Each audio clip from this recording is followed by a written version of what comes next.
কয়দিন পর পর পুরুষদের নারী কেলেঙ্কারির এক একটা ঘটনা বের হয়। এ থেকে উত্তরণের উপায় কি? আসলে গরমের কারণে অনেক সময় পাঞ্জাবির হাতা ভাঁজ করে রাখি। এখন এই ভাঁজ অবস্থায় নামাজ পড়লে কোনো নিষেধাজ্ঞা আছে কিনা? আমার ছোট বোনের বিয়ের সময় বাবা জমি বিক্রি করে যৌতুকের টাকা দেন। এখন বাবার সম্পত্তি ভাগের সময় আমি কি ওই জমি সহ বোনকে বুঝিয়ে দিব, নাকি অবশিষ্ট যা আছে তা থেকে বন্টন হবে? লিখেছেন, আমার বয়স 22+ বছর। আমি হেপাটাইটিস বি ভাইরাসে আক্রান্ত। বর্তমানে ভাইরাসটি নিষ্ক্রিয় অবস্থায় আছে। আমি বিয়ে করলে আমার স্ত্রীকে 3 ডোজ টিকা দেওয়াতে হবে, যাতে সে নিরাপদে থাকে। তো আমার ভাইরাসের কথা শুনলে কেউ আমার কাছে মেয়ে দিতে চায় না। আমি বিয়ের আগে সব খুলে জানিয়ে দেওয়া পছন্দ করি। এদিকে আমার মনকে শান্ত করা খুবই কঠিন হচ্ছে। এবাদতে মনোযোগ দিতে পারছি না। মাঝে মাঝে হতাশা কাজ করে। নিজের যৌবন কন্ট্রোল করা আমার জন্য কষ্টকর হয়ে যাচ্ছে। দয়া করে আমার জন্য নির্দেশনামূলক নসিহত করবেন। আমি যদি আমার ব্যবসার কাজে ব্যবহারের জন্য কোনো কাগজে হাদিসের বাংলা অনুবাদ ও তার সূত্র রেফারেন্স লিখে মানুষের হাতে বিলি করি, যেমন মধুর প্যাকেটের মধ্যে কাগজে মধুর ফজিলত লিখে দিয়ে সাথে দিয়ে দিলাম, এবং এরপর যদি দেখা যায় যে মানুষ তার রাস্তায় ফেলে দিচ্ছে বা দিচ্ছে না, তবে বিষয়টা কতটা যৌক্তিক হবে? ভাই, কোরআনে কারীমের আয়াত বিশেষ করে এটা এমন কোনো জায়গায় লেখা উচিত না যেখানে লিখলে সেটা অপমানজনকভাবে যেখানে সেখানে পড়ে থাকতে পারে, ফেলে দিতে পারে মানুষ। যেমন ধরুন, আপনি এমন হ্যান্ডবিল মানুষকে দিলেন যে হ্যান্ডবিলে কোরআনে কারীমের আয়াত আছে।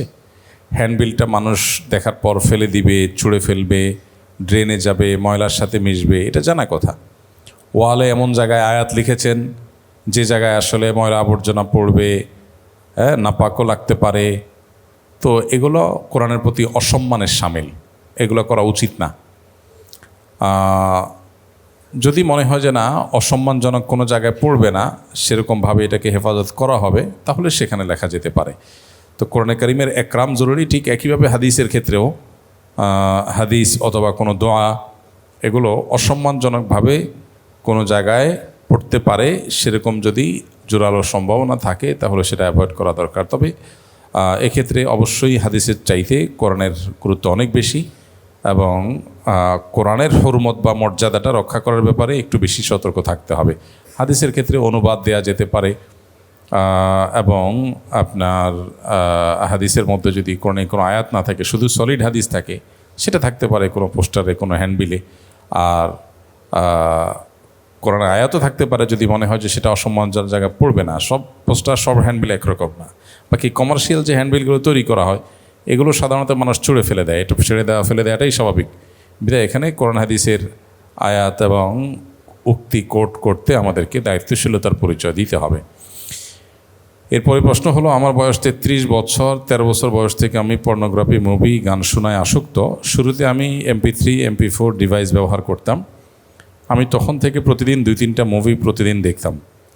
এরপর সব কিছুই ছিল বন্ধুর পাল্লায় পড়ে সিনেমা হলে যাওয়ার মাধ্যমে।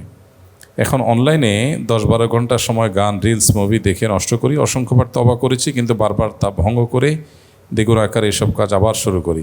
আমি দিনের পথে ফিরতে চাই। আমি এবং আমার পরিবার অর্থনৈতিকভাবে বিধ্বস্ত। আমার করণীয় কি? আল্লাহ তাআলা হেফাজত করুন। শয়তানের নিয়ন্ত্রণে যদি কোনো মানুষ চলে যায়, তাহলে সেক্ষেত্রে আল্লাহর আশ্রয় চাওয়া দরকার খুব জোরে সোরে। আল্লাহ ছাড়া কেউই আসলে পরিপূর্ণভাবে পানাহ দিতে পারবেন না, আশ্রয় দিতে পারবেন না। সেজন্য বেশি বেশি আমাদের দোয়া করা দরকার। আল্লাহুম্মা ইন্নী আউযু বিকা মিন হামাযাতিশ শায়াতিন ওয়া আউযু বিকা রব্বি আন ইয়াহযুরুন, অথবা আউযু বিল্লাহি মিনাশ শাইতানির রাজীম। এটাই বেশি বেশি করে আল্লাহর কাছে পড়া দরকার। অর্থ সহকারে বুঝে বুঝে আল্লাহর কাছে শয়তান থেকে আশ্রয় চাওয়া দরকার। আর পাশাপাশি মানুষের নিজের পরিবর্তনের জন্য তার জীবনে কিছু হার্ড বা কঠিন ডিসিশন তাকে নিতে হয়। এই ডিসিশনগুলো তাকে এই জাতীয় গুনাহগুলো থেকে বাঁচতে সাহায্য করে। যেমন, যে স্মার্টফোনে গুনাহ দেখার বদভ্যাস আছে, সেই স্মার্টফোনটা বিক্রি করে ফেললে হয়, একটা বাটন ফোন নিয়ে ফেললে হয়ে যায়, অথবা একদম ফোন ছাড়া চললেই হয়। নিজের জন্য নিজের কিছু কঠিন সিদ্ধান্তের ফয়সালা করতে হয়। এটা যদি করে ফেলা যায়, তাহলে সেক্ষেত্রে এই সমস্ত গুনাহ থেকে বেঁচে থাকাটা ইজি হয়। যদি মনে হয় যে বিশেষ কোনো সঙ্গী সাথীর কারণে হয়, তাহলে সেই সঙ্গী সাথীকে নিজের জীবন থেকে ডিলিট করে দিতে হবে, তাদের নাম্বার ফেলে দিয়ে, তাদেরকে ব্লক লিস্টে ফেলে দিয়ে, যে কোনোভাবে। গুনাহের জন্য, গুনাহ থেকে বাঁচার জন্য কিছু স্যাক্রিফাইস লাগে। বিশেষ করে মানুষ যখন আসক্তির লেভেলে চলে যায়, একজন ড্রাগ এডিক্টেড মানুষকে যেরকম একটা বিশেষ পরিবেশে এনে তার উপরে প্রেশার ক্রিয়েট করে তাকে যেরকম তার অভ্যাসটা ছাড়ানো হয়, ঠিক একইভাবে বিভিন্ন গুনাহে যারা আমরা আসক্ত হয়ে গেছি, আমাদের নিজেদের পরিবর্তনের জন্য কিছু অ্যাকশন প্ল্যান নিজেদের প্রতি নিজেদের নিতে হয়। আত্মশাসন যেটাকে বলা যায়, এর মধ্যে একটা হতে পারে যে আমি স্মার্টফোন বিক্রি করে ফেললাম, আমি বাটন ফোনে চলে গেলাম, অথবা ফোন একদম বাদ দিয়ে দিলাম। তাতে কিছু অসুবিধা হবে, কিছু সমস্যা তৈরি হবে, তো সেগুলো মেনে নেওয়ার মানসিকতা থাকতে হবে। কারণ আমি সব ঠিক রাখে তো আমি পারবো না, কিছু পেতে হলে কিছু ছাড়তে হবে। আমি যদি কিছুটা স্যাক্রিফাইস করি, কিছুদিনের জন্য যোগাযোগ বিচ্ছিন্ন হবে, কিছু অসুবিধা তৈরি হবে, হোক, আমি বড় কিছু পাওয়ার জন্য ছোট কিছুকে ছাড় দেব। এই মানসিকতা যদি থাকে, ইনশাআল্লাহ কাজটা ইজি হবে। বিশেষ করে অনেকেই আছেন পর্নোগ্রাফিতে আক্রান্ত, তিনি বেঁচে থাকতে পারছেন না, তো তিনি কোনো একটা ডিভাইস থেকে তো দেখেন, সেই ডিভাইসটা ফেলে দেন, ওইটা তার জীবন থেকে তিনি আউট করে ফেলেন, ওইটা মাইনাস করে ফেলেন, অপশনগুলো বন্ধ করে ফেলেন। অপশনগুলো সব যখন বন্ধ করে ফেলবে মানুষ, তখন তার ওই কাজটা ছাড়াটা সহজ হবে, নাম্বার 1। নাম্বার 2, নেককারদের সান্নিধ্য, খুব আল্লাহ ভীরু, মুত্তাকি, পরহেজগার, যাদের দিলে আসলে আল্লাহর স্মরণই বেশি থাকে, যারা দুনিয়াদার না বরং দিনদার, আখেরাতমুখী, এইরকম মানুষ যারা আছেন, সেই মানুষজন, তাদের সোহবত, সাহচর্য, মানুষের গুনাহের ইচ্ছা মনের ভিতরে যেটা জাগে, এটা কমে যায়। আল্লাহ বলেছেন, ইয়া আইয়ুহাল্লাযীনা আমানুত্তাকুল্লাহ ওয়া কুনু মাআস সাদিকিন, হে ঈমানদাররা, তোমরা তাকওয়া অবলম্বন করো।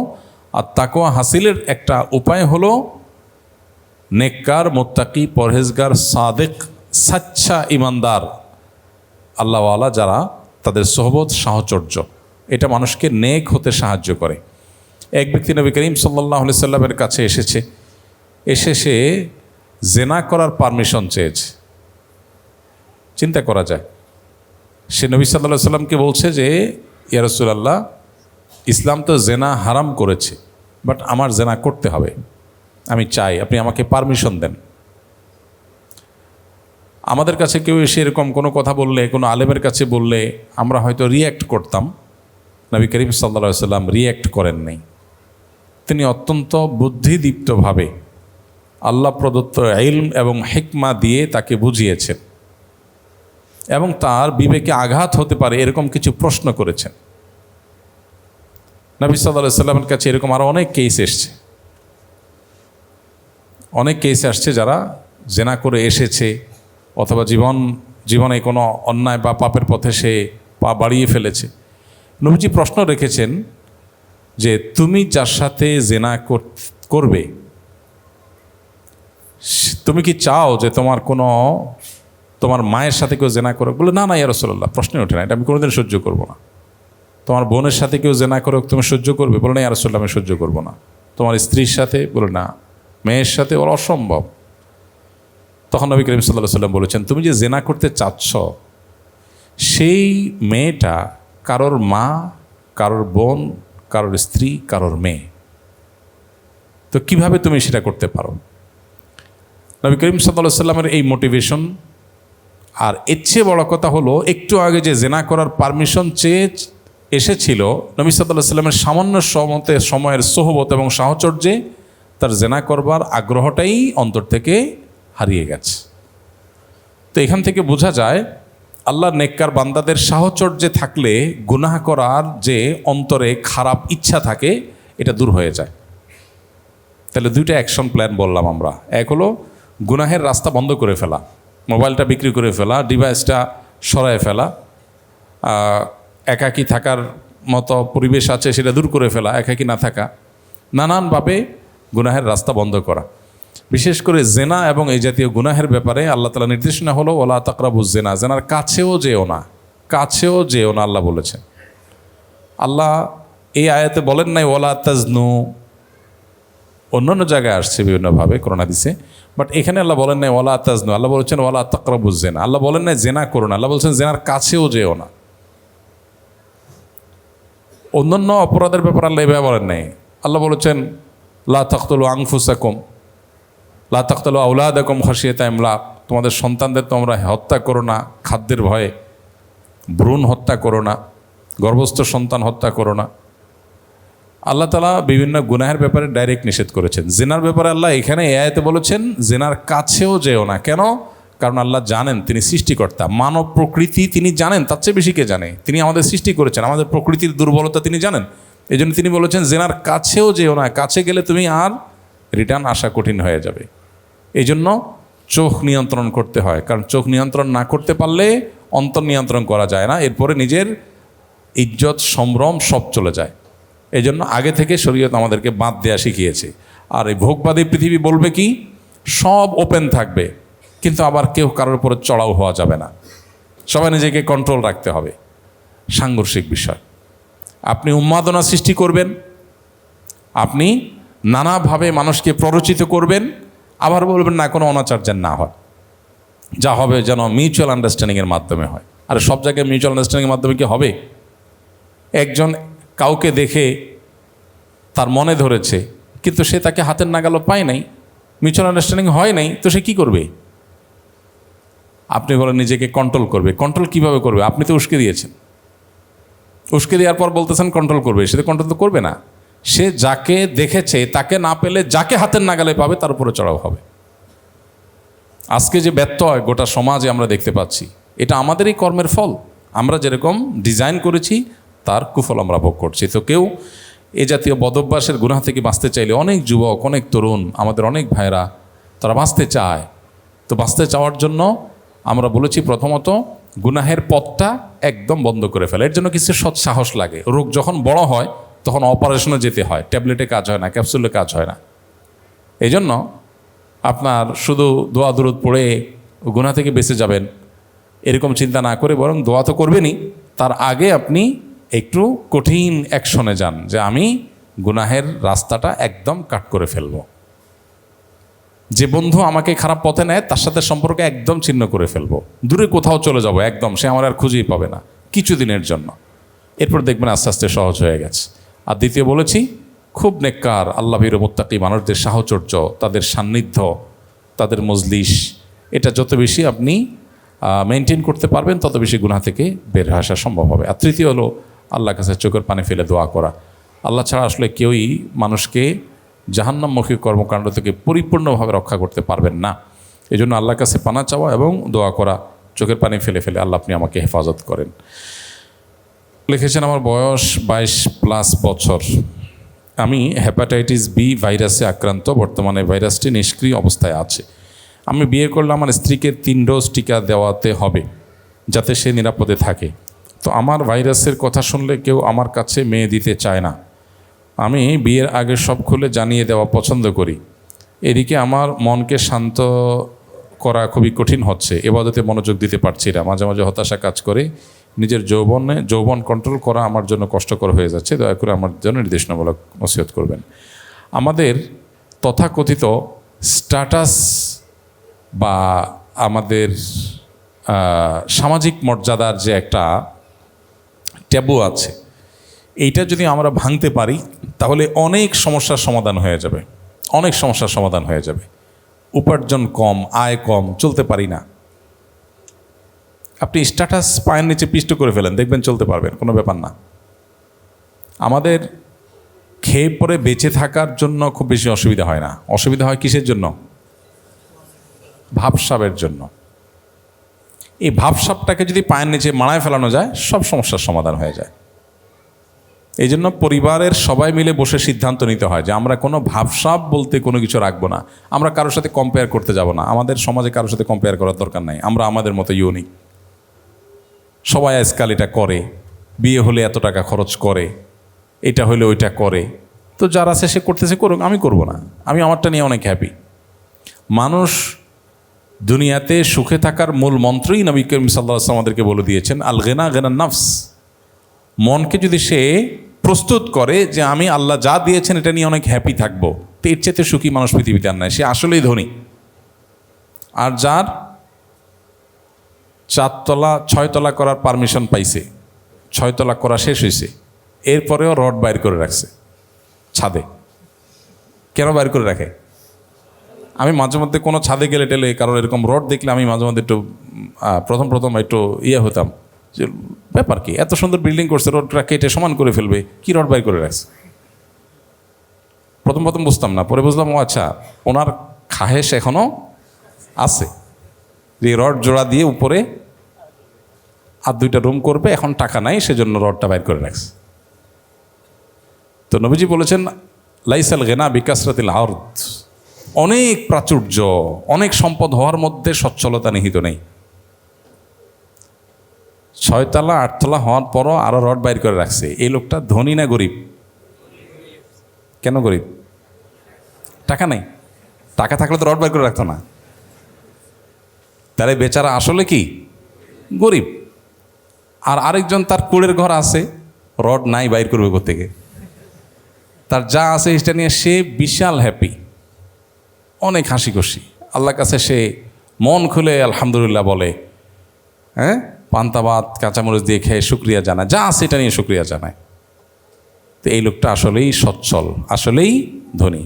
মনের মধ্যে যদি কোনো ডিমান্ড না থাকে, এক্সপেকটেশন যদি মানুষ লো করে ফেলতে পারে, সে সুখী হয়ে যায়। বুঝে আসছে কথা? এখন এই কথা এই জন্য বললাম যে যুবক প্রশ্ন করেছেন যে বিয়ে করবেন, মেয়ে পাচ্ছেন না। আপনি যদি, আমি জানি না আপনার স্ট্যাটাস কি বা আপনি স্ট্যাটাসের বাইরে যাওয়ার চিন্তা করেছেন কি না, বহু মেয়ের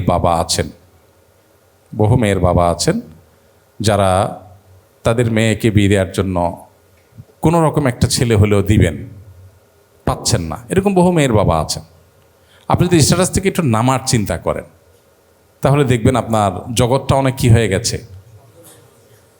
অনেক প্রশস্ত হয়ে গেছে, অনেক প্রশস্ত হয়ে গেছে। তো আমরা বেশিরভাগ মানুষ স্ট্যাটাস থেকে নামতে চাই না, মনে করি না আমার একটা মিনিমাম একটা স্ট্যাটাস লাগবে। তো বেটে বলে হয় না, স্ট্যাটাসও হয় না, বিয়াও আর হয় না। একটু ছাড় দেন, একটু গরিবের মেয়ে দেখেন। আপনি বস্তি থেকে একটা যদি ভালো মেয়ে, বস্তির মধ্যে ভালো মানুষ আছে না, বসবাস করে না? সব জায়গায় মানে বিল্ডিংয়েও ভালো মন্দ আছে, বস্তিতেও ভালো মন্দ আছে। ভালো মন্দ বলতে আমি বোঝাচ্ছি ক্যারেক্টারগত ভালো মন্দ বলেন, পর্দাপ্রসিদ্ধের দিক থেকে বলেন, সব রূপে। তো আপনি গ্রাম থেকে, বস্তি থেকে একটা গরিব মানুষের মেয়েকে বিয়ের প্রস্তাব দেন, সব কিছু খোলামেলা বলেন, অনেকেই প্রস্তুত হবে। অতএব আপনার যে সমস্যার কথা সেটা বলতে হবে। এটা লুকিয়ে যদি বিয়ে করেন সেটা অবশ্যই নাজায়েজ এবং গুনাহ হবে, ভয়ঙ্কর গুনাহ হবে, প্রতারণার গুনাহ হবে, সেটা করা জায়েজ হবে না। আর আপনি কুমারী না পেলে বিধবা পাবেন, একটু বয়স্ক বেশি পাবেন। ওই যে বললাম, এক্সপেকটেশনটা যদি একদম লো করে ফেলেন, আপনি রাস্তা হাজারটা পাবেন। যিনি প্রশ্ন করছেন আমার সাথে যদি অন টু অন বসতে পারতেন, আমি তারা কিছু প্রশ্ন করতে পারতাম, তাহলে দেখতাম যে 1000টা রাস্তা তার জন্য খোলা আছে। আমার কাছে মেয়ে আছে তার জন্য, মানে আমার ধারণা আর কি, আমার কাছে যে মেয়ে আছে, প্রস্তাব দিলে স্বামী মারা গেছেন এরকম মহিলা আছেন, একটু বয়স্ক মহিলা আছেন, একটু স্যাক্রিফাইস করলে হয়ে যায়। কিন্তু না, আমরা চাই সব 16 আনা রেখে তারপরে পাবো। আমাদের কাছে মানুষ লিখে দেয়, হুজুর ঋণ পরিশোধের দোয়া শিখাই দিবেন। ঋণ পরিশোধের দোয়া, ঋণ কত, এত লাখ, এত কোটি, জমি জমা কত আছে, এর চেয়ে 5 গুণ বেশি আছে। তো জমি বেচে ঋণ দেন না কেন? ভাই জমি বেশি কেউ ঋণ দেয়? তাহলে কি দিয়া? তাহলে দোয়া শিখাই দিবেন, মানে ভাবখানা এমন যে হুজুর দোয়া শিখাই দিবেন, আল্লাহ আসমান থেকে একটা বস্তা পালা দিবে, ওইটা দিয়ে ঋণ দেবো, আর জমিটা আমার থাকবে। এর নাম মুসলমান। মানুষ টাকা পাবে, আমি আমার সাধ্যের সবটুকু দিয়ে সেটা পরিশোধ করব। মানুষ বলে যে ঋণ পরিশোধের আমল কি? আমি বললাম ঋণ পরিশোধের আমল হলো জমি জমা স্থাবর অস্থাবর সম্পদ বিক্রি করে ঋণ দেওয়া, এটা হলো আমল। গল্লির ঠাঁও ঠিক রেখা এরপর বলতেছেন হুজুর আমল টামল দিয়ে কিছু কাটাছিটা করা যায় কিনা, এটা তো করা ঠিক না। তো এই জন্য যিনি বিয়ে জন্য উপযুক্ত পাত্রী পাচ্ছেন না, এক্সপেকটেশন একদম জিরোতে নিয়ে আসেন, যে একটা আমার চরিত্রে হেফাজত করার জন্য একটা মানুষ হইলেই হইল। তাহলে দেখবেন মানুষের অভাব নাই। কত লাগবে? আপনি রাস্তায় গেলে দেখবেন যে অসংখ্য মানুষের অপশন আপনার কাছে মাথায় বের হয়েছে, কিন্তু বলেন যে না একটু স্ট্যাটাসে তো লাগে, একটু ফ্যামিলির মর্যাদা আছে, ভাব সাব সব চাইবেন, তা তো হয় না। তো এই জন্য এক্সপেকটেশন কমিয়ে আনা, এটা হলো সবচেয়ে বড় বিষয়। আল্লাহ আমাদেরকে তৌফিক দান করুন। আল্লাহ যা করেন তা মঙ্গলের জন্যই করেন। সমাজে প্রচলিত এই বাক্যটির সঠিক ইসলামী ব্যাখ্যা কী? আল্লাহ রাব্বুল আলামিন আমাদের জন্য দুনিয়াতে যা কিছু করেন এর পেছনে মঙ্গল থাকতে পারে, আমাদের কোনো কল্যাণ থাকতে পারে, এই সুধারণা আল্লাহর প্রতি রাখা। এর মাধ্যমে আমরা মানসিক যন্ত্রণা এবং কষ্ট থেকে রেহাই পাই। আল্লাহর প্রতি সুধারণা রাখা হয়। আর তাছাড়া দুনিয়াতে মানুষের যত অসুবিধা হয় এগুলো তিনটার যে কোনো একটা হয়। নাম্বার এক, কোনো বিপদ কোনো কষ্ট হলে তার মাধ্যমে আল্লাহ বান্দার গুনাহ মাফ করেন। কোনো অন্যায় করেছে, আল্লাহ তার জন্য দুনিয়াতে কোনো একটা কষ্ট দিয়েছে, ওইটাকে কাটাবার জন্য। আল্লাহ তাকে আখিরাতে পাকড়াও করতে চান না, সেজন্য। আবার কখনো কখনো বিপদ বা কষ্ট হয় আমাদের মর্যাদাকে বৃদ্ধি করবার জন্য। আবার কখনো কখনো আমাদের কষ্ট বা বিপদ হয়, অসুবিধা হয় আল্লাহর পক্ষ থেকে পরীক্ষার অংশ হিসাবে, যে সে বান্দা কতটা টলারেট করতে পারে, সবর করতে পারে কি না, করে কি না, তার মানসিকতা কি হয়, আল্লাহ সবই জানেন। বাস এটাকে আল্লাহ প্রমাণ করতে চান। তো যে কোনো অসুবিধা মানুষের হবে, এর পেছনে কোনো না কোনো কল্যাণ নিহিত থাকে যদি মানুষ সবর করতে পারে, সঠিক আপনার সিদ্ধান্ত যদি নিতে পারে। তো এই অর্থে বান্দার জন্য কোনো কষ্টকর বিপদের কিছু আসলেও তার পেছনে কোনো না কোনো কল্যাণ নিহিত থাকে। এই চিন্তা, এই ঈমান, এটা শুধু মানুষকে সান্ত্বনা দেওয়ার জন্য না, এটা বাস্তবতাই। আর এই বাস্তবতার প্রতি যখন বিশ্বাস প্রগাঢ় হবে তখন তার জীবনে দুঃখের মধ্যেও সে সুখ পাবে। এই জন্য পৃথিবী জুড়ে সবচেয়ে বেশি তুলনামূলক মুসলমানরা সুখে থাকে। তার প্রমাণ কি? তার প্রমাণ হলো বিশ্ব স্বাস্থ্য সংস্থার জরিপ অনুযায়ী প্রতি বছরই, আপনি বেশ অনেক বছরের জরিপ মিলায় দেখতে পারেন, সৌদি আরবের রিয়াদ থেকে একটা বই প্রকাশিত হয়েছে, রব্বি আল্লাহ, আরবি মূল বইয়ের নাম। এটা 40-50টা ভাষায় অনুবাদ হয়েছে। এটার বাংলা অনুবাদটা আমি করেছিলাম আরও বোধহয় 10-12 বছর আগে। তো ওই বইটাতে একটা ছক দেখানো হয়েছে বিশ্ব স্বাস্থ্য সংস্থার জরিপ অনুযায়ী পৃথিবী জুড়ে আত্মহত্যার প্রবণতা ধর্মবিশ্বাসের ভিত্তিতে। তো সেখানে দেখানো হয়েছে বেশ কয়েক বছরে দেখা গেছে যে গোটা বিশ্ব জুড়ে আত্মহত্যার প্রবণতা সবচেয়ে বেশি হলো যাদের কোনো ধর্মে বিশ্বাস নাই, কোনো সৃষ্টিকর্তার প্রতি বিশ্বাস নাই। তো যাদের কোনো ধর্মে বিশ্বাস নাই তাদের আসলে মানে সান্ত্বনার কোনো জায়গা নেই। একটা মানুষের কোনো সান্ত্বনা তো লাগে, সান্ত্বনার কোনো জায়গা নেই। তাদের মধ্যে আত্মহত্যা বেশি, তার মানে তারা সবচেয়ে বেশি মনের কষ্টে থাকে, দুঃখে থাকে। আত্মহত্যা মানুষ সাধে করে না। আর আত্মহত্যার প্রবণতা গোটা বিশ্বের রিলিজিয়াস যারা আছেন, ধার্মিক যারা আছেন, এদের মধ্যে সবচেয়ে কম হলো মুসলমানদের মধ্যে। অথচ মুসলমানরা সবচেয়ে দুঃখে আছে। আফ্রিকা জুড়ে মুসলমান না খেয়ে আছে, গোটা বিশ্বে মুসলমান যেখানে আছে সেখানে যুদ্ধ চাপিয়ে দেওয়া আছে, নানা রকমের জুলুম নিষ্পেষণ চলছে। আত্মহত্যা সবচেয়ে বেশি এদের মধ্যে থাকার কথা, কিন্তু পরিমাণ সবচাইতে কম। কারণ ওই যে তাদের ঈমান তাদেরকে সুখী করে। এই জন্য কেউ যদি সুখী হতে চায়, সে সম্পদ সঞ্চয়ের চাইতে সে যেন দিনকে বেশি ধারণ করার চেষ্টা করে। কেউ যদি সত্যি সুখ চায় তাহলে তার সম্পদের চাইতে দিন ধারণের প্রয়োজন বেশি।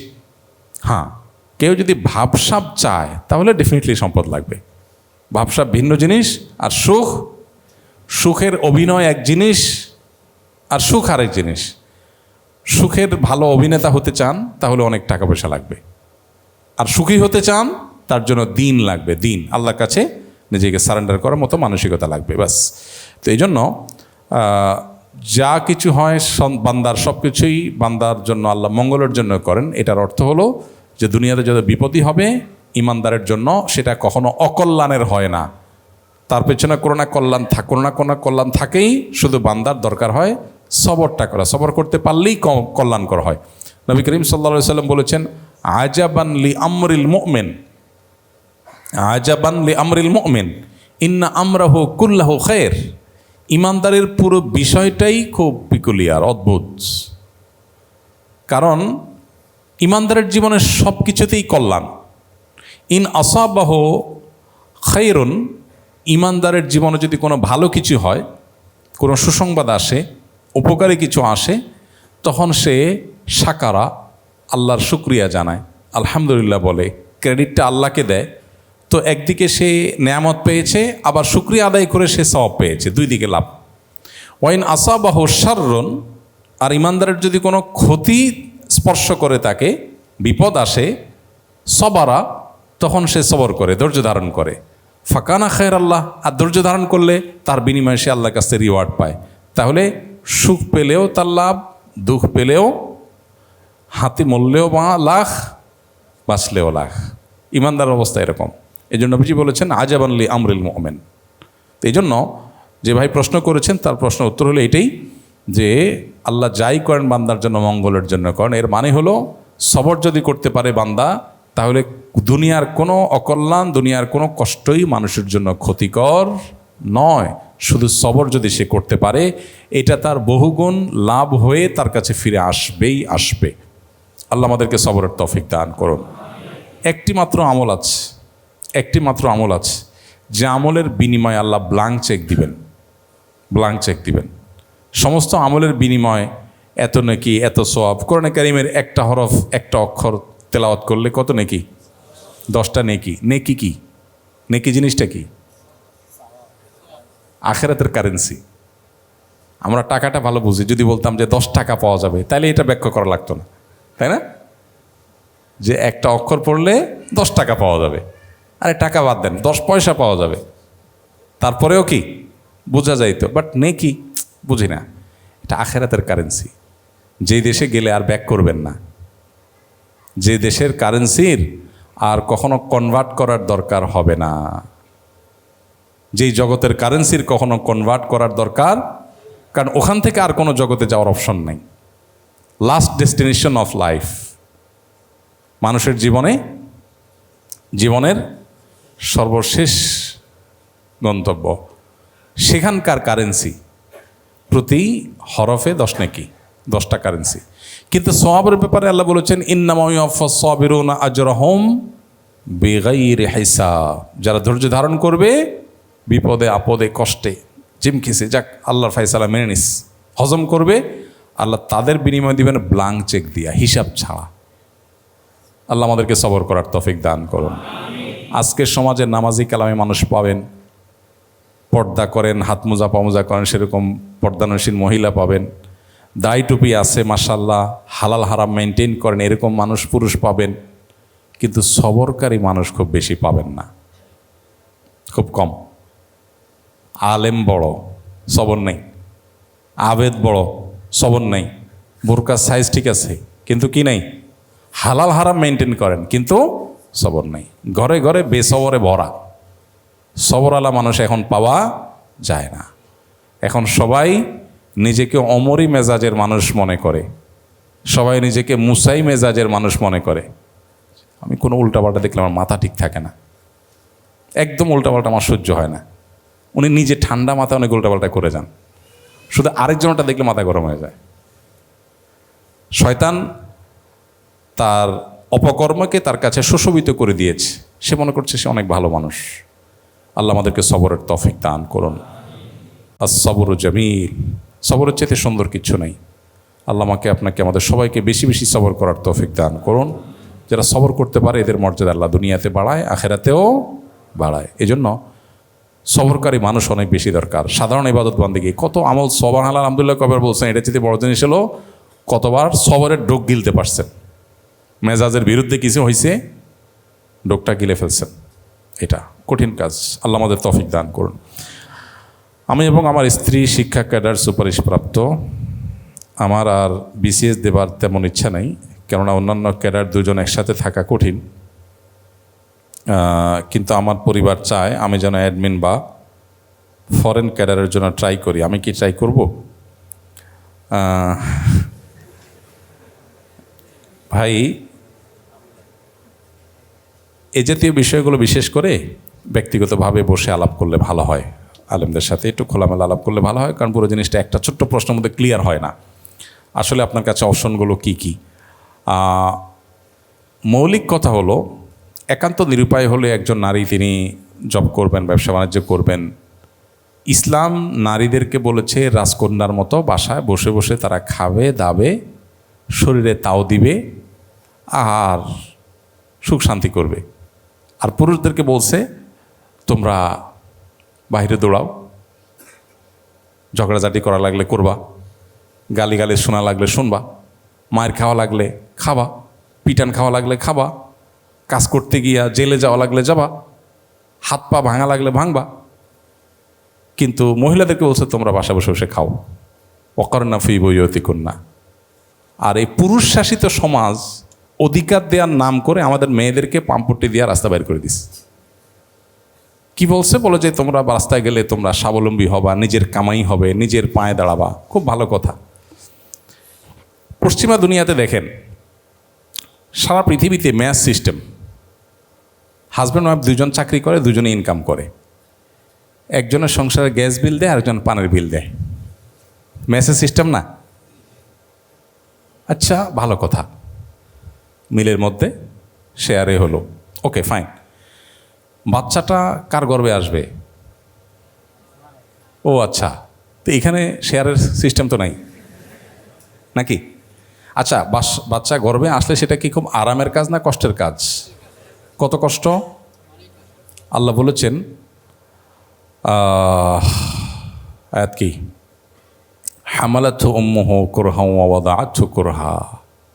মায়েরা সন্তানদেরকে অনেক কষ্ট করে গর্ভে ধারণ করেন, আর গর্ভ থেকে যখন ভূমিষ্ঠ করেন, প্রসব করেন, তখন অনেক কষ্ট করে প্রসব করেন। আল্লাহ বলছেন কষ্ট করে করেন, তাহলে এটা কত কষ্টের সেটা বলার অপেক্ষা রাখে না। এটা মায়েরা জানেন। সন্তান গর্ভে ধারণ করা, পেটের সাথে 5 কেজি ওজনের একটা ইট 10 মাস 10 দিন রাখা লাগবে না, শুধু 10 দিন রেখেন, 10 দিন বাইদা রাতে শুয়েন। মানুষের যে স্লিপ টেস্ট করে, যে স্লিপ টেস্ট, আমার স্লিপ টেস্ট করছে একবার বাসায় এসে, তো এখানে একটা বেল্টের মতো ছোট্ট একটা ডিভাইস লাগাই দিছে, সব মিলে 1 কেজিও হবে না, আধা কেজিও হবে না হয়তো। কি স্লিপ টেস্ট করবে? আমার রাতভর ঘুমিয়ে আসে নাই, কারণ এইটার জ্বালায় কাইতে হবো। আরে এখানে একটা মেশিন লাগানো আছে না, আবার মেশিন নষ্ট হয় না, আমি নষ্ট হয়ে যাই, পেরেশানি। সেখানে 10 মাস 10 দিন, তাও ইট বাইন্দা রাখলে ইটে তো ডিস্টার্ব করবে না, ওটা ভিতর থেকে তো ডিস্টার্ব করে। আহা, কত কষ্ট তাদের। তো আল্লাহ রাব্বুল আলামিন বায়োলজিক্যালি তাকে যে ডিউটি দিয়েছেন, সে ডিউটি তারটা সে শতভাগ করে। বাচ্চা গর্ভে ধারণ করার যেটা সে করে, একটা হোক দুইটা হোক করে তো। আচ্ছা, এরপরে প্রসবের পরে সন্তানের দুধের ব্যবস্থা, রিজিকের ব্যবস্থা আল্লাহ তাআলা মায়ের বক্ষে দিয়ে রেখেছেন, সেটা সে 2 বছর ধরে করে কমপক্ষে। অনেকে যাদের ইসলামের প্রতি বিশ্বাস নাই, তাদের তার সময়সীমা মেনটেন নেয়, বা কি কোরআন আমাদেরকে 2 বছরের কথা বলেছে। তাহলে 2 বছর আর এদিকে 1 বছর, 3 বছর, 3 বছর লাগাতার যে রুটিটা একজন মহিলা করতে হয়।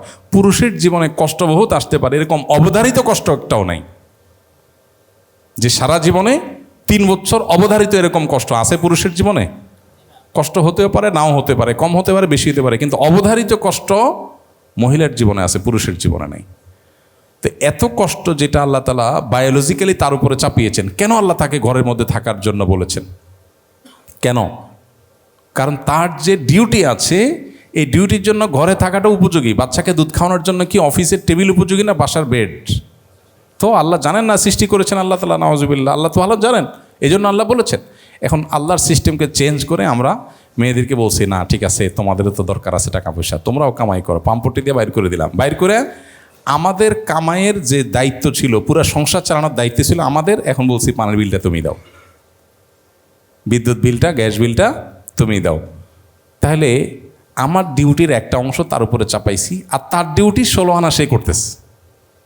গর্ভে সন্তান রাখা, দুধ পান করানো, তার ডিউটি 16 আনা সে করতেছে, আর আমার ডিউটির হাফ বা একটা অংশ তার দিয়ে করাই দিছি। নাম দিছি স্বাধীনতা। নাম দিছি কি? স্বাধীনতা। এইটা যদি স্বাধীনতা হয়, তাহলে 2 নম্বরই কোনটা? প্রতারণা কোনটা? মেয়েরা যদি বুঝতো, তাহলে সেই ক্ষেত্রে তারা এই জগতে অন্তত পা বাড়াইতো না। হ্যাঁ, এটাও ঠিক যে মেয়েদেরও সিকিউরিটির ব্যাপার আছে, সমাজে বাস্তবতা আছে, অনেক অমানুষ স্বামী আছে যারা কিছুদিন পর হয়তো তেনভাবে তালাক দিয়ে দেয়, তখন তার ভবিষ্যৎ কী হবে। তো তার সিকিউরিটির জন্য শরীয়ত অনেক ব্যবস্থা রেখেছে, সেটা বাস্তবায়ন দরকার। মহরটা তাকে বুঝাই দেওয়া দরকার, বাপের সম্পদে, স্বামীর সম্পদে, সন্তানের সম্পদে তার যে ভাগ আছে এটা তাকে বুঝাই দেওয়া দরকার। এগুলো যদি হয়ে যায় তার সামাজিক সোশ্যাল সিকিউরিটি অটোমেটিক হয়ে যাবে। তো এই জন্য হাজব্যান্ড ওয়াইফ দুজনেই জব করা এটা একটা সুখী, একটা আদর্শ দম্পতির জন্য কোনো ভালো কোনো আইটেম বা মডেল না। তারপরে যদি কেউ শরিয়ার সমস্ত শর্তগুলো মেনে করতে চায়, শরিয়া নিষেধাজ্ঞা নেই। কিন্তু শরিয়ার মেজাজ যদি কেউ জানতে চায়, তাহলে আল্লাহ এবং তার রাসূলের মেজাজ বা আল্লাহ তাআলার ফয়সালা যদি জানতে চায়, তো আল্লাহ বলেছেন ওয়াকারনা ফি বুয়ুতিকুন্না, মেয়েরা ভেতরের সাইডটা সামলাবে, পুরুষরা বাহিরের সাইডটা সামলাবে। এটা অনেক বেটার। আজ থেকে অনেক বছর আগে, বহু বছর আগে সম্ভবত আমেরিকার একজন প্রেসিডেন্ট ওবামা সম্ভবত, ওনার একটা সাক্ষাৎকার সম্ভবত আমি কোনো একটা দৈনিক পত্রিকা, আমাদের দেশে একটা দৈনিক পত্রিকা নিয়মিত প্রতিদিন প্রকাশ হতো, একজন মার্কিন প্রেসিডেন্টের সাক্ষাৎকার সম্ভবত ওবামার। তো উনি লিখেছেন ওখানে যে আমার দাদি নানিকে আমি দেখেছি তারা আমাদের ওয়াইফদের চাইতে অনেক বেশি হ্যাপি। কেন? তারা জব করতো না, বাহিরের জগৎ নিয়ে তাদের এত আগ্রহ ছিল না, তারা বাসার সাইডটা দেখতো, তারা মানসিকভাবে অনেক সুখী ছিল আমাদের ওয়াইফদের চাইতে। আমাদের ওয়াইফরা দুনিয়া দেখে এবং শপিং মলে ঘুরে বেড়ায়, সারাদিন জব করে, এদিক সেদিক যায়, এদের চাইতে তারা হ্যাপি। দুনিয়াতে সুখী থাকা এটা যদি আমাদের মূল উদ্দেশ্য হয়, তাহলে সুখের জন্য যা দরকার সেটাই করতে হবে। আল্লাহর সিস্টেমের বাইরে মানুষ সুখী হতে পারে না। আল্লাহ আমাদেরকে বোঝার তৌফিক দান করুন। এই জন্য যে ভাই প্রশ্ন করেছেন তার ভালো হয় কোনো আলেমের সাথে একান্ত সাক্ষাৎ করে কথা বলার। কয়দিন পর পর পুরুষদের নারী কেলেঙ্কারির এক একটা ঘটনা বের হয়, এ থেকে উত্তরণের উপায় কি আসলে? ভাই, গত সপ্তাহে আমরা এই বিষয়ে কথা বলেছি। পুরুষের জীবনে যত কেলেঙ্কারির পথ আছে, আর্থিক কেলেঙ্কারি হতে পারে, আরও নানা রকমের কেলেঙ্কারি হতে পারে, এর মধ্যে সবচেয়ে বেশি নারী ঘটিত কেলেঙ্কারি বেশি হবে, এটাই হলো এক্সপেক্টেড। বরং প্রকাশ পাচ্ছে হয়তো অল্প কিছু, অপ্রকাশিতগুলো এর চাইতে অনেক বেশি। কেন বেশি হবে এটা? কারণ আল্লাহ নবী সাল্লাল্লাহু আলাইহি সাল্লাম বহু আগে আমাদেরকে সতর্ক করে গেছেন। তিনি বলেছেন, মা তারাকতু বাদি ফিতনাতান আদাররু আলার রিজালি মিনান নিসা। তিনি বলেছেন, আমি পৃথিবীতে পুরুষদের জন্য নারীদের চাইতে বেশি ফিতনার আর কোনো কিছু রেখে গেলাম না। সবচেয়ে বড় জিনিস, বড় ফিতনার বিষয়, বড় বিভ্রান্তির বিষয়, পুরুষের জন্য সবচেয়ে বড় পরীক্ষার বিষয় নারী। অর্থাৎ এই জায়গায় স্লিপ করবে পুরুষরা সবচেয়ে বেশি। এবং বনী ইসরাঈলের জীবনের প্রথম স্লিপিং, তাদের জাতিগত জীবনের সবচেয়ে বড় বিভ্রান্তি এবং ফিতনা হয়েছিল নারী গঠিত ইস্যুতে। এবং এখানে অনেক বড় বড় আবেদ, এবাদত গুজার, অনেক আলেম নেককার মানুষ, সেও মুহূর্তের মধ্যে তার পদস্খলন ঘটে যেতে পারে। আল্লাহ তাআলা এই মানবীয় দুর্বলতা দিয়ে মানুষকে সৃষ্টি করেছেন, এই জন্য নবী সাল্লাল্লাহু আলাইহি ওয়াসাল্লাম সতর্ক করেছেন। এখন এই নারী গঠিত কেলেঙ্কারি একটার পর একটা ফাঁস হয়, আমরা অবাক হই। এটা থেকে উত্তরণের পথ হলো কোরআন এবং হাদিসের পথে চলা। আল্লাহ রাসূল সাল্লাল্লাহু আলাইহি ওয়াসাল্লাম আমাদেরকে সতর্ক করেছেন যে আমরা আগে থেকে যেন বাদ দেই, কারণ এটা ফিতনার জায়গা। আমরা বলি না, সব মিশায় ফেলাও, সব মিক্স করে ফেলাও, এডুকেশন হবে, তাহলে ছেলে মেয়ে আলাদা বসবে কেন? আরে এই কিউরিসিটি থাকবে, তাদের মিশায় ফেলাও, তাদেরকে মুড়ি চানাচুর মতো বানায় ফেলাও, মিক্স করে ফেলাও, পিকনিকে যাবে সব একসাথে পাঠাও। একসাথে পাঠাবা আর বলবা না খবরদার, কারোর সাথে আন্ডারস্ট্যান্ডিং ছাড়া খবরদার হাত বাড়ানো যাবে না। এটা হলো মানে অনেকটা পাগলের প্রলাপের মতো। আগুন আর পানি আপনি একসাথে রাখতে বলতেছেন, আবার বলতেছেন খবরদার আগুন পানিকে স্পর্শ করতে পারে না, পানি যেন আগুনকে স্পর্শ না করে। এটা কোনোদিনই সম্ভব না। আল্লাহর সিস্টেমের বাইরে গিয়ে পৃথিবী কখনো সুখী হতে পারে না। তো এই জন্য পুরুষদের যে নারী কেলেঙ্কারি ঘটনাগুলো একের পর এক প্রকাশ হচ্ছে, বের হচ্ছে, এর মূল কারণ হলো কোরআন এবং হাদিস থেকে বিচ্যুত হয়ে যাওয়া। মানুষের নিজস্ব আইডিয়া, চিন্তাধারা, সেটার উপরে পৃথিবীকে প্রতিষ্ঠা করবার যে চেষ্টা মানুষ করছে, এর অবশ্যম্ভাবী পরিণতির মুখোমুখি মানুষ হচ্ছে। পশ্চিমা পৃথিবীতে অন্য অনেক দিক থেকে তাদের মধ্যে অপরাধ প্রবণতা অনেক কম। কিন্তু নারীদের সেফটি সিকিউরিটির কথা যদি বলেন, আপনি যে কোনো জরিপ, তথ্য, ইনফরমেশন আপনি অনলাইনে সার্চ করলেই পাবেন যে কর্মক্ষেত্রে কয়জন নারী সেফ থাকে, শিক্ষা প্রতিষ্ঠানে কয়জন মেয়ে সেফ থাকে, কয়জন দেখবেন খুব রেয়ার। যে নারী নিজের সৈনিক, নিজের হাতে অস্ত্র আছে, সে নিজে কতটা তার সহকর্মীর কাছে সেফ। আগুন আর পানি একসাথে থাকার জিনিস না। আল্লাহ সুবহানাহু ওয়া তাআলা আমাদেরকে বায়োলজিক্যালি তৈরি করেছেন সেভাবে, কিন্তু আমরা আল্লাহর সিস্টেমকে পরিবর্তন করতে চাই। আজকের গোটা পৃথিবীতে আপনি দেখবেন প্রকৃতি এবং নেচারকে ডিস্ট্রয় করার এক মহাপ্রতিযোগিতা চলছে। কীভাবে প্রকৃতি শেষ করা হবে, আল্লাহর সিস্টেমকে ধ্বংস করা হবে, এটা মানুষের ধ্বংসের দিকে যাওয়ারই লক্ষণ। তো এই জন্য এই পুরুষদের নারী কেলেঙ্কারি বন্ধ হতে হলে আপনার এই নারী পুরুষের অবাধ মেলামেশা, জেনার রাস্তাগুলো বন্ধ করতে হবে। পুরুষদেরকে পুরুষের মতো, নারীদেরকে নারীদের মতো থাকতে দিতে হবে। আর মিশায় ফেলবেন, সেখানে অনাচার হবে, কারোরটা প্রকাশ পাবে, কারোরটা প্রকাশ পাবে না। আমাদের সেকুলার জগতের বন্ধুরা যারা আছেন, আমাদের বোনরা যারা আছেন, প্রায় সময় শোনা যায় যে বিশ্বাস করে আরেকজন সেকুলার, সে অন্তত বুঝে, আধুনিক স্মার্ট, সে অন্তত খ্যাত না, সে বুঝে যে কারোর সম্মতি ছাড়া ব্যাড টাচ করা যায় না, কিন্তু করে বসছে। এরপর দেখা যায় ফেসবুকে কয়দিন পরে ভাইরাল হয়, ওটা নিয়ে লেখালেখি হয়। আরে ভাই, আগুন আর পানি একসাথে রাখলে আপনার পানি আগুনকে নিভাবে না, স্পর্শ করবে না, এটা কোনো দিনই হতে পারে না। আল্লাহ সিস্টেমের বাইরে কোনো দিনই সম্ভব নয়। নিজেকে নিয়ন্ত্রণ মানুষ করতে পারে, তার একটা লেভেল পর্যন্ত আছে। এর বাইরে গিয়ে মানুষ আসলে নিজেকে নিয়ন্ত্রণ করতে পারে না, সম্ভব না। এজন্য বাঁধ যদি জায়গা মতো দেওয়া না হয়, আল্লাহর বিধানকে যদি আমরা ভালোভাবে ফলো না করি, তাহলে কেলেঙ্কারি থামানো যাবে না। আমার ছোট বোনের বিয়ের সময় বাবা জমি বিক্রি করে যৌতুকের টাকা দেন। এখন বাবার সম্পত্তি ভাগের সময় আমি কি ওই জমি সহ বোনকে বুঝিয়ে দিব, নাকি অবশিষ্ট যা আছে তা থেকে বন্টন হবে? দরকারি একটা প্রশ্ন।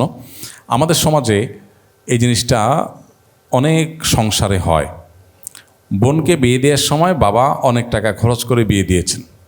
এখন ভাই বাবার মৃত্যুর পর সম্পদ ভাগ করতে গিয়ে বলছে, দেখ বাবা তো বিয়ের সময় তোরে এত টাকা পয়সা খরচ করে দিয়েছি, তাহলে ওইটা মাইনাস করে তুই পাবি।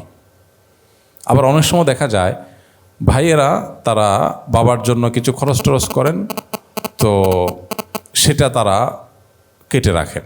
তো এই দুইটার জন্য আলাদা আলাদা হিসাব নিকাশ আছে। বাবার জীবদ্দশায় বাবার চিকিৎসা খরচ দেওয়ার জন্য যদি বাবার নিজস্ব সম্পদ থাকে, তাহলে সেখান থেকে কাটাটা যৌক্তিক। কিন্তু ভাই খরচ টরচ করে ফেলছে বাবার জন্য, আল্লাহরে খুশি করার জন্য বাবার জন্য খরচ করেছে, এরপরে আইসা আবার সম্পদ থেকে কাটছে, সেটা হবে না।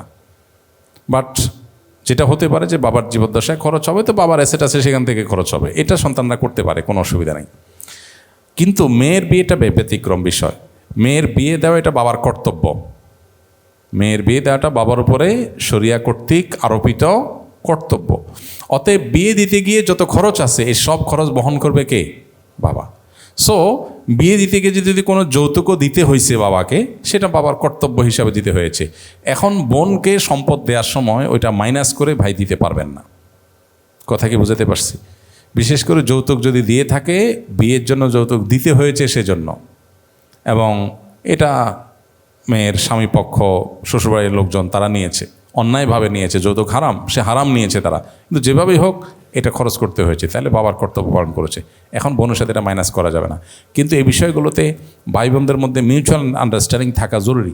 বোনদেরও বোঝা দরকার যে আমার জন্য অনেক খরচ করা হয়েছে, ভাইরা হয়তো অনেক বেশি সম্পদ ছাড়ে না, তাদের হয়তো আসেই অল্প, তাহলে ছাড় দেওয়ার মতো মানসিকতা থাকা উচিত, যে ঠিক আছে আমি একটু ছাড় দেই, তাহলে আল্লাহ আমাকে দিয়েছেন, এই মানসিকতাটা বোনদের মধ্যে থাকা দরকার। বাট শরিয়ার বিধান যদি বলি, তাহলে বিয়ে দেওয়া বাবার কর্তব্য, সেই হিসাবে বিয়ের খরচকে কোনোভাবেই সম্পদ থেকে কাটা যাবে না। গরমের কারণে অনেক সময় পাঞ্জাবির হাতা ভাঁজ করে রাখি। এখন এই ভাঁজ অবস্থায় নামাজ পড়লে কোনো নিষেধাজ্ঞা আছে কি না? হ্যাঁ, নিষেধাজ্ঞা আছে। গরমে হোক অথবা অজু করে আসছেন, হাত ভিজা আছে, সেজন্য হাত ভাঁজ করা আছে, ওই অবস্থায় আপনি নামাজ শুরু করেছেন, এটা জায়েজ নাই, এটা মাকরুহ। নামাজে সময় হাত হোক, জামা হোক, এগুলো কোনোভাবে ভাঁজ করা যাবে না, বরং এগুলোকে ছেড়ে দিয়ে স্বাভাবিকভাবে নামাজে দাঁড়াতে হবে। কারণ নবী করিম সাল্লাল্লাহু আলাইহি ওয়াসাল্লাম বলেছেন, উমিরতু আন আসজুদা আলা সাবআতি আযুমিন, আমাকে 7টি অঙ্গের উপরে সিজদা করার জন্য নির্দেশ দেয়া হয়েছে, অর্থাৎ আল্লাহ নির্দেশ দিয়েছেন। এবং ও আল্লাহ আকুফা সাওবান ওয়ালা শা'রা, আর আমি যেন কোনো কাপড় ভাঁজ না করি নামাজের মধ্যে, চুল ভাঁজ না করি। এই জন্য কাপড় ভাঁজ করে নামাজ পড়া মাকরুহ। আপনি ওযু করে আসছেন, সময় পান নাই, জামাতে দাঁড়ায় গেছেন, তাহলে নামাজরত অবস্থায় যাতে আমলের কাসির না হয় আলতোভাবে ওইটা ঠিক করে নেন। আর সাধারণ অবস্থাতে, স্বাভাবিক অবস্থা যদি হয়, তাহলে সেক্ষেত্রে আপনি নামাজের আগেই এগুলো ছেড়ে দিয়ে তারপর নামাজ পড়বেন। গরম লাগছে সেজন্য জামা কাপড় উঠে আপনার ভাঁজ করে নামাজ পড়া অনুচিত। সম্প্রতি আলিয়া মাদ্রাসার নারী ফুটবল দল গঠন করে খেলার নির্দেশনা দিয়েছে মাদ্রাসা শিক্ষা বোর্ড। এখন আমাদের করণীয় কি? খুবই দুর্ভাগ্যজনক একটা বিষয়। আমি যতটুকু জানি এখানে একটু পরিবর্তন আসছে, আমার ধারণা যদি ভুল না হয়, আমার জানা যদি ভুল না হয়, সেটা হলো যে এটা বাধ্যতামূলক না করে এখন ঐচ্ছিক করা হয়েছে। কিন্তু ঐচ্ছিকই বা কেন করা হবে? মাদ্রাসা শিক্ষাটা স্কুল বা জেনারেল শিক্ষা থেকে তো আলাদা, ধারা যেহেতু আলাদা। মাদ্রাসা শিক্ষাটা যেহেতু ইসলামিক এডুকেশন বেসড শিক্ষা, তাহলে সেখানে ইসলাম কি চায় কি চায় না, কি পারমিট করে কি পারমিট করে না, সেটাকে মাথায় রেখেই তো মাদ্রাসা বোর্ড তার নির্দেশনা জারি করবে। এটাই তো লজিক্যাল। অদ্ভুত একটা দেশে আমরা বসবাস করছি। শিক্ষা ডিপার্টমেন্ট হোক অথবা মাদ্রাসা কর্তৃপক্ষ, মাদ্রাসা বোর্ড হোক, তারা নির্দেশনা জারি করার আগে, প্রত্যেকটা নির্দেশনা জারি করার আগে তাদের এটা মাথায় রাখা দরকার যেটা ইসলাম অ্যালাউ করে কি করে না। কারণ আমরা যেখানে এটা জারি করছি সেটা আমরা একটা ইসলামিক এডুকেশন সিস্টেমের মধ্যে এই নির্দেশনা জারি করছি। তো যেই সিস্টেমটা ইসলামিক, সেখানে অন ইসলামিক কিছু যদি আমি আরোপ করি তাহলে এটা ইসলামিক থাকলো কি? তো এই জন্য মেয়েদের জন্য পর্দাপ্রসীদের খেলাফ হয়, শরিয়া লঙ্ঘন হয়, এরকম কোনো কিছু নির্দেশনা থাকা উচিত না। তবে হ্যাঁ, এটা ঠিক যে ছেলেদের যেরকম এক্সারসাইজের দরকার আছে, মেয়েদেরও এক্সারসাইজের দরকার আছে সুস্থভাবে বেঁচে থাকার জন্য। তো তাদের এক্সারসাইজের সাথে আপনার আমাদের সংস্কৃতি, এদেশে মানুষের কৃষ্টি, কালচার, মূল্যবোধ, এগুলোর সাথে অ্যালাইন রেখে নির্দেশনা দেওয়া যেতে পারে, তাতে কোনো অসুবিধা নেই। কিন্তু আপনি নারী আর পুরুষকে এক করে ফেলার চেষ্টা করবেন, এই চেষ্টাটাই ভুল চেষ্টা। নারীকে পুরুষের মতো করার চেষ্টা অথবা কোনো নারী পুরুষের মতো হওয়ার চেষ্টা করে, এটা নারীত্বের জন্য অপমানকর। কেন অপমানকর? একজন নারী পুরুষ হওয়ার চেষ্টা করার মানে কি? একজন নারী তিনি পুরুষের মতো হতে চাচ্ছেন, এটার মতলবটা কি, মিনিংটা কি? এটা মিনিং হলো তিনি নারী হিসাবে অপমান বোধ করতেছেন, পুরুষ হওয়ার চেষ্টা করতেছেন, তাহলে তিনি একটা জাতে উঠলেন। এটা নারীত্বের জন্য অপমানকর। নারী নারী হিসাবে থাকবে, সে নারীত্ব নিয়ে প্রাউড করবে, সে কেন পুরুষের মতো হতে যাবে, তাকে কেন পুরুষের মতো বানায় ফেলতে হবে? বাংলাদেশের মানুষের কৃষ্টি কালচার কি? আমাদের মা, বোন, চাচিরা, আমাদের দাদিরা, নানিরা আবহমানকাল থেকে শত শত হাজার হাজার বছর আগ থেকে মুসলিম তো মুসলিম, হিন্দু নারীরাও তারা কি ফুটবল খেলে অভ্যস্ত? তাদের মতো করে তারা মেয়েদের খেলাধুলা তো আছে কিছু নাকি? তো তাদের এক্সারসাইজের জন্য এদেশের কৃষ্টি কালচার মূল্যবোধকে মাথায় রেখে নির্দেশনা দিতে হবে। মনে আসলো আর চাপিয়ে দিলাম। বিশেষ করে পশ্চিমাদের এজেন্ডাগুলোকে চাপায় দেওয়ার একটা প্রচেষ্টা শিক্ষা খাতে বিশেষ করে, এটা খুব ভয়ঙ্কর লেভেলে আমরা দেখতে পাচ্ছি, খুব দুর্ভাগ্যজনকভাবে। এটা কোনোভাবে হওয়া উচিত না। আমি আশা করব যে কর্তৃপক্ষ তাদের বোধোদয় হবে, আর এরকম নির্দেশনা দিয়ে থাকলে সেগুলোকে আপনারা ফাইট করবেন, কর্তৃপক্ষের সাথে এটা নিয়ে লড়াই করবেন। আমাদের স্কুলগুলোতে নির্দেশনা দেওয়া হয় যে পয়লা বৈশাখ উপলক্ষে গান বাজনা নাচ এগুলো করে ভিডিও করে সিডি জমা দিবেন ডিসি অফিসে। কে অধিকার দিয়েছে এটা আপনাকে? আমার সংবিধান আমার ধর্মীয় বিশ্বাস, ধর্মীয় আদেশ নিষেধ প্রতিপালন করবার অধিকার আমার সংবিধান দিয়েছে, আর আপনি সেটা লঙ্ঘন করতে আমাকে বাধ্য করছেন। এ রাইট আপনাকে কে দিয়েছে? এটা শিক্ষার নামে তামাশা ছাড়া আর কি চলছে আমাদের দেশে তামাশা। এটার বিরুদ্ধে আমাদেরকে ফাইট করতে হবে, প্রত্যেকটা মানুষকে যার যার জায়গা থেকে প্রতিবাদ করতে হবে। জিনিস আর খুঁজে পান না, কিশোর গ্যাংয়ের সব দেশ ভরে যাচ্ছে, পোলাপান সব ধ্বংস হয়ে শেষ হয়ে যাচ্ছে, সেগুলো নিয়ে কোনো খোঁজ খবর নাই। নাচানো কুদানোর জন্য আপনারা পাগল হয়ে গেছে। পোলাপানে এমনি যে ফালাফালি করতেছে, এগুলো ঠেলা বাপ মা ঠিক থাকতে পারতেছে না, আরও আপনারা অফিসিয়ালি নাচানোর চিন্তা করতেছে। মানে কিভাবে এদেরকে সৎ বানাবেন, যোগ্য নাগরিক বানাবেন দেশের, সেটা নিয়ে এতটা কসরত দেখা যায় না। ছেলে মেয়েকে মিশায় ফেলাও, মিক্স করে ফেলাও, মুড়ি চানাচুর বানায় ফেলাও, এগুলোর জন্য যতটা চেষ্টা, এগুলো সব পশ্চিমাদের আরোপিত। এই আরোপিত জিনিস কখনো এদেশের মাটির মানুষ গ্রহণ করা উচিত না। পশ্চিমাদের ভালো জিনিসগুলো আমরা অবশ্যই গ্রহণ করব, খারাপ জিনিসগুলো না। আমাদের কৃষ্টি কালচার, ধর্মীয় মূল্যবোধ, এটাকে আপন জায়গা ঠিক রেখে আমাদেরকে বাকি কাজ করতে হবে। এই জিনিসগুলোর উপর আমাদের প্রত্যেককে যাদেরকে দায়িত্বশীল আচরণ করতে হবে। সম্প্রতি মানব পাচারের মাধ্যমে অনেক বাংলাদেশি জীবনের ঝুঁকি নিয়ে লিবিয়া ইতালি রুটে যাচ্ছেন। ইসলামী দৃষ্টিতে এভাবে অবৈধ ঝুঁকিপূর্ণ পথে বিদেশে যাওয়ার বিধান কি? এ ধরনের ট্র্যাজেডি থেকে আমাদের যুব সমাজকে কীভাবে বাঁচাতে পারি? এটা তো সম্প্রতি ঘটছে না, এটা অনেক আগে থেকে ঘটছে। ভালো করে শুনে রাখি, যারা ইউরোপ যাওয়ার জন্য, উন্নত দেশে যাওয়ার জন্য এরকম রিস্কি পথে পা বাড়াচ্ছেন, তারা যদি এই পথে গিয়ে মৃত্যুবরণ করেন তাহলে আত্মহত্যার গুনাহ হওয়ার আশঙ্কা আছে। কারণ আপনি জানেন আপনাকে সমুদ্র পার হতে হবে একটা প্লাস্টিকের বোটের উপরে, এবং জঙ্গল পার হতে হবে অনেক রিস্ক, অনেক ভয় সেগুলো আছে, সেগুলোকে মাড়িয়ে। তাহলে জীবনকে এত রিস্কের মধ্যে ফেলার কোনো সুযোগ নাই। আল্লাহ বলেছেন, ওয়ালা তুলকু বিআইদিকুম ইলা তাহলুকা, তোমরা নিজেদেরকে ধ্বংসের দিকে ঠেলে দিও না। লক্ষ লক্ষ টাকা খরচ করে জমা বিক্রি করে যাওয়ার চেষ্টা তো করছেন, আবার জীবনকে রিস্কের মধ্যে ফেলছেন। এই জীবন রিস্কের মধ্যে ফেলে যদি আপনি মারা যান তাহলে আত্মহত্যার গুনাহ হতে পারে, কারণ আপনি জেনে শুনে নিজেকে একটা বিপদের মুখে ফেললেন। এটা জায়েজ নাই। এজন্য উন্নতি জীবন যাপনের জন্য এভাবে ভুল পথে আমরা পা বাড়াবো না। আমরা আল্লাহকে ভয় করব, আল্লাহর কাছে জবাব দিতে আসে। মরে গেলেন, দুনিয়াও গেল, আখেরাতও গেল। আল্লাহর কাছেও আপনার আত্মহত্যাকারী হিসাবে উঠলেন, জাহান্নামী হিসাবে উঠলেন, দুনিয়াও বরবাদ হলো। এর মানে কি? বরং ওই টাকা, তার চেয়ে কম টাকা দিয়ে দেশে মানুষ চেষ্টা করলে অনেক কিছু করতে পারে। আমাদের সে বোধোদয় হওয়া দরকার, লোভটা কম হওয়া দরকার। খাই ভাবের কারণে আমাদের সব বরবাদ হয়েছে। শেষ প্রশ্ন, আমি একজন বিধবা নারী। 7 বছর পূর্বে আমার সন্তান 8 মাসের গর্ভাবস্থায় আমার স্বামী স্ট্রোক করে মৃত্যুবরণ করেন। মৃত্যুর কয়েকদিন পরে আমার ভাসুর আমাকে শপথ করান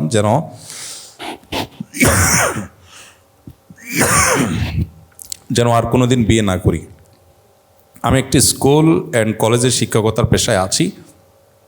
সমাজের মানুষের নানান কথা আমাকে শুনতে হয়। মানুষের কটু কথা থেকে রক্ষা পাওয়ার জন্য আমি বিয়ে করতে চাই। এখন আমার করণীয় কি? বিয়ে না করার জন্য যদি কেউ শপথ করে, শপথটা প্রথমত দেখতে হবে হয়েছে কিনা।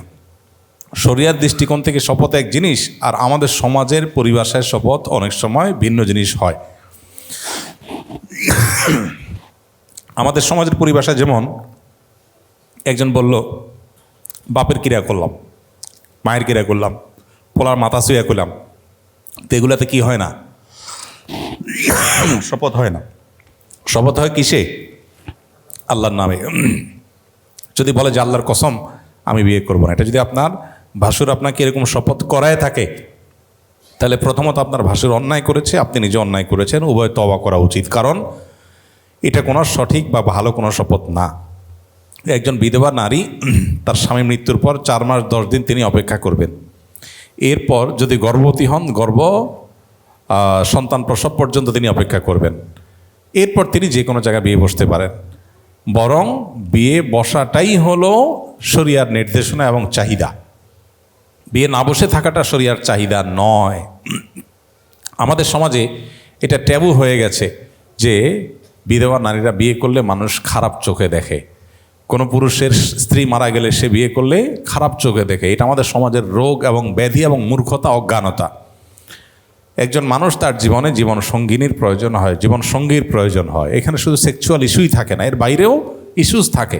তো এই জন্য বিয়ে করাটা বরং স্বাভাবিক। এখন যদি আপনি কোনোভাবে শপথ করেছেন এবং পরে দেখছেন যে না, এখন আপনার বিয়ে করাটা উত্তম, অবশ্যই আপনি শপথ ভঙ্গ করে বিয়ে করবেন। এবং যদি শপথ শরীর দৃষ্টিকোণ থেকে শপথ হয়ে থাকে, তাহলে শপথ ভঙ্গের কাফারা দিয়ে দিবেন। 3টা রোজা রাখবেন বা 10 জন মিসকিনকে খাদ্য দিয়ে দিবেন, দ্যাটস ইট, কাফারা হয়ে যাবে। এবং আপনার এটাই করা উচিত যদি আপনার বিয়ে করাটা বেশি প্রয়োজনীয় হয়। কারণ নবী করিম সাল্লাল্লাহু আলাইহি ওয়াসাল্লাম বলেছেন, যে ব্যক্তি হলফ করলো, যে ব্যক্তি মানত করলো, ওয়ার গায়রাহু খায়রা মান নাযারা আন ইয়াসি আল্লাহ, যে ব্যক্তি মানত করলো আল্লাহর নাফরমানি কোনো কাজ করার, তাহলে ফালা ইয়াসিহি, সে আল্লাহর নাফরমানি করবে না মানত রক্ষা করতে গিয়ে। ঠিক একইভাবে যে ব্যক্তি শপথ করলো কোনো গুনাহের কাজ করার, বা শপথ করার পর দেখলো ফারা গায়রাহু খায়রা, একটা কাজে শপথ করলো, অন্যটা ভালো মনে করলো, তাহলে শপথ ভঙ্গ করে যেটা ভালো মনে করলো সেটা সে করবে। এই জন্য এই বিধবা নারী তিনি বিবাহ করবেন এবং সমাজ সেটাকে অ্যাপ্রিসিয়েট করা উচিত। সমাজের এই ভুল ধারণা, কুসংস্কার, এটা আমাদের ভাঙতে হবে। বিধবা নারীদের বিয়েকে অ্যাপ্রিসিয়েট করতে হবে। যে সমস্ত পুরুষদের স্বামী মারা যাবে, স্ত্রী মারা যাবে, সে সমস্ত পুরুষরা বিয়ে করবে, সমাজে সেটা সহযোগিতা করতে হবে। অনেক সন্তানরা আছে বা যথেষ্ট এখনও শক্ত আছেন, মা মারা গেছেন, সব মেনে নিবে, কিন্তু বাপের বিয়ে মানবে না।